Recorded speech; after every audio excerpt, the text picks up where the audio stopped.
Et bonjour à toutes et à tous, aujourd'hui je vais tout simplement vous parler de pièces de monnaie. Vous connaissez le concept, j'ai sélectionné des pièces de monnaie que j'aime bien et ce pour des raisons diverses. Et aujourd'hui je vais simplement vous en parler parce que pour moi la numismatique et surtout la collection de pièces de monnaie, c'est le fait d'aimer des pièces de monnaie et ce pour des raisons qui sont pas forcément toujours très logiques. Mais bref, sur ce bien sûr n'oubliez pas de vous abonner et donc on est parti avec la première monnaie. Alors avec cette première monnaie, on est ici avec une monnaie française et oui, pour une fois on va pas commencer avec une monnaie romaine, mais on est ici avec une monnaie française et donc c'est une 50 centimes sommeuse. Alors la date, peu importe, mais ce qui va m'intéresser personnellement ici, ça va être le type, déjà 50 centimes. C'est une monnaie que juste j'aime bien, je la trouve assez belle et ce qui m'intéresse beaucoup avec cette pièce, ça va tout simplement être son design. Alors vous allez me dire, ouais c'est un peu bizarre, mais honnêtement, je trouve que c'est une pièce qui est très belle, surtout on peut le voir avec les plans. Je trouve que c'est une monnaie qui, à l'image, ressort vraiment très bien et on peut voir un petit peu tous les détails au niveau notamment de la branche d'olivier. On peut voir le soleil également sur l'avers et c'est vraiment une monnaie pour ça que j'aime beaucoup. Et en plus de ça, l'avantage de cette monnaie, c'est que c'est une monnaie qui va à la fois remplir sa fonction de pièce de collection, puisque vous pouvez la collectionner, essayer d'avoir toutes les dates et tout ça, mais en même temps ça va être une pièce d'investissement puisque c'est une pièce qui est en argent et je trouve ça très intéressant, surtout que c'est une pièce qui provient de la Première Guerre mondiale. Donc d'un point de vue historique,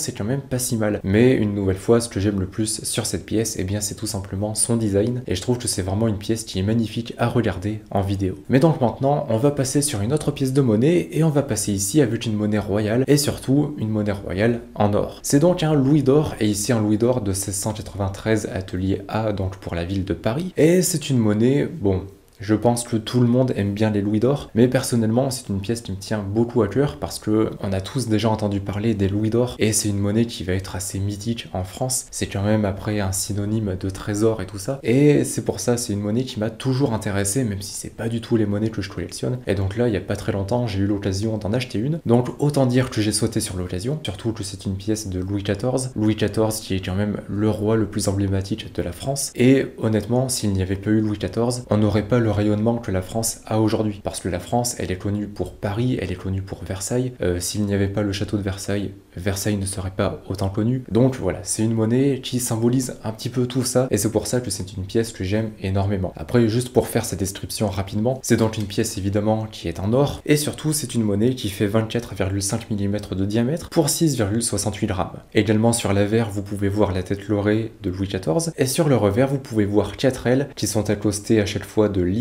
On peut également voir sur le pourtour 4 couronnes et au centre se trouve la lettre d'atelier A pour la ville de Paris. Mais après, une chose que vous avez peut-être vu, c'est que sur l'avers, au niveau de la tête et au niveau surtout de la joue de Louis XIV, on peut apercevoir des lys. Et en fait, cette pièce est une pièce que l'on va appeler réformée. C'est-à-dire qu'à l'époque, pour mettre à jour entre guillemets les pièces de monnaie, donc pour mettre à jour le roi ou pour mettre à jour la date, il prenait d'anciennes pièces de monnaie et il refrappait directement dessus. Et ce, sans refondre au préalable la précédente pièce. Et donc sur certaines pièces, on peut apercevoir encore les détails de la précédente monnaie. Et ici, c'est le cas puisque l'on peut apercevoir 3 lys, ce qui correspond à un louis d'or à l'écu. Et donc en fait, cette pièce de monnaie, avant de devenir un louis d'or aux 4 ailes, était un louis d'or à l'écu pour Louis XIV. Mais donc voilà, pour ce louis d'or, maintenant on va s'intéresser à une monnaie romaine. Évidemment, j'étais obligé de parler de monnaie romaine. Donc là, on est avec un denier anonyme de la République romaine. Alors au niveau des caractéristiques, c'est bien sûr une monnaie qui est en argent et qui fait 18 mm de diamètre pour 3,84 grammes. Également, c'est une pièce qui va dater de 200 avant Jésus-Christ environ et surtout, c'est une pièce qui est anonyme, c'est-à-dire qu'on ne sait pas qui l'a fait frapper. Et pourquoi on ne sait pas? Tout simplement parce que ce n'est pas indiqué sur la pièce. Les seules légendes que l'on va voir dessus, c'est la marque de valeur, donc le 10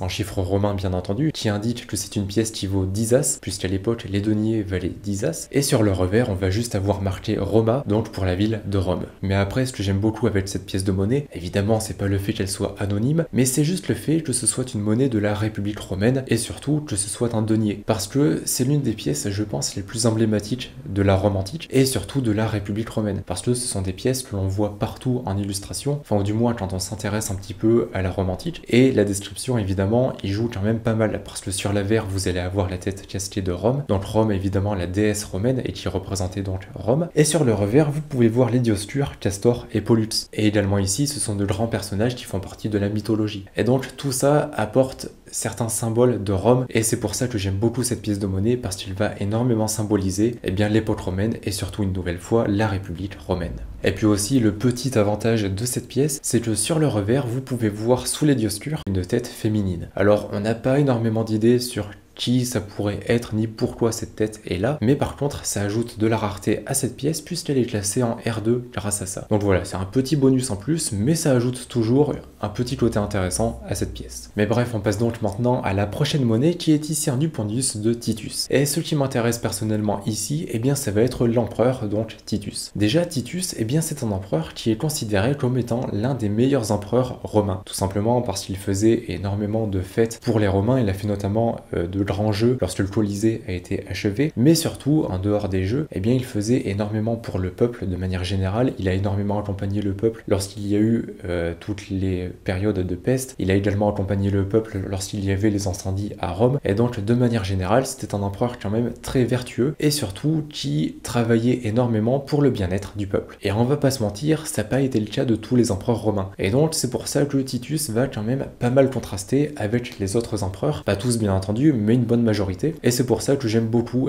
cette pièce de monnaie, parce qu'elle va symboliser donc Titus. Mais donc voilà, honnêtement j'ai pas grand chose d'autre à dire à propos de cette monnaie. Mais donc maintenant on passe à la prochaine monnaie, et la dernière monnaie surtout, encore une monnaie romaine bien entendu, mais surtout un humus de Constantin Ier. Bien sûr je ne pouvais pas faire de vidéo sans parler des humus de Constantin Ier. Et ce qui va beaucoup m'intéresser ici, ça va être le design de cette pièce, puisque sur l'avers vous pouvez le voir, mais on va avoir un buste assez particulier de Constantin Ier. En effet, on va avoir ici un buste casqué de Constantin Ier, et surtout c'est un buste avec un casque à cimier. Et c'est une monnaie que je trouve très belle par rapport à ça, parce qu'on n'a pas l'habitude d'avoir des bustes qui vont être représentés de cette manière. Surtout que là on voit bien le casque, on voit bien le cimier également, et donc c'est une pièce très intéressante par rapport à ça. Également sur le revers, on va avoir deux victoires face à face qui déposent un bouclier sur un cippe. Et donc un cippe, ça va être une sorte de pierre. Mais donc ce que j'aime beaucoup avec ce revers, c'est que il y a pas mal de détails, et surtout je trouve que c'est un revers qui est vraiment en très bon état. Voilà, là c'est vraiment uniquement au niveau de l'état, mais c'est un revers que je trouve juste magnifique par rapport à ça. Mais donc vous l'avez compris, ce que j'aime énormément avec cette pièce, c'est tout simplement son design, surtout grâce au buste de Constantin Ier. Mais donc voilà pour ces pièces de monnaie, j'espère que ça vous aura intéressé. Vous l'avez remarqué, mais c'était une vidéo quand même assez simple. En tout cas, j'espère quand même qu'elle vous aura plu, et bien sûr n'hésitez pas à me donner votre avis dans les commentaires. Et sinon, je vous rappelle que vous retrouverez dans la description le lien vers mon site internet empire-des-monnaies.fr. Dessus, il y a des centaines de monnaies en vente, des romaines, des féodales, des grecques, des royales, etc. Il y en a pour tous les goûts et pour tous les budgets, donc si jamais ça vous intéresse, c'est le premier lien sous la vidéo. Et si jamais vous souhaitez me soutenir tout en ayant une belle pièce de monnaie, vous savez quoi faire. Mais bref, sur ce, n'oubliez pas de liker, de vous abonner et d'activer la cloche de notification. Et puis si vous êtes encore là, déjà merci beaucoup, et puis marquez pièce de monnaie dans les commentaires. D'ici là, je vous souhaite une bonne journée ou une bonne soirée, prenez soin de vous et de vos proches, et puis on se retrouve dans une prochaine vidéo. Allez, salut!